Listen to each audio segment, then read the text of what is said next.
দেশে গরম পড়াটা এখন স্বাভাবিক, কারণ যে দেশে এখন 8 বছরের শিশু নিরাপদ না, সে দেশে গরম পড়াটা কি অস্বাভাবিক কিছু? এরকমই একটি হৃদয় বিদারক ঘটনা।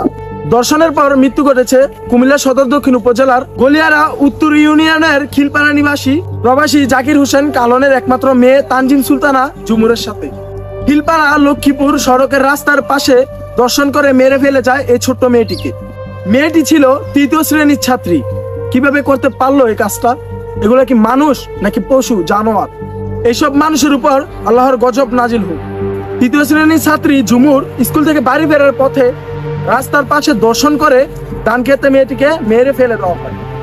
জানা যায় স্থানীয় বাসিন্দারা 19 এপ্রিল দুপুর 2 ঘটিকার সময় মেয়েটিকে মৃত অবস্থায় দেখতে পায়। যে বা যারা এই কাজটি করেছে সে কিভাবে মানুষ হয়, কি পেয়েছে এই 8 বছরের শিশুকে দেখে? পরিবারের একমাত্র মেয়ে ছিল সে। কত আশা, কত স্বপ্নই না ছিল।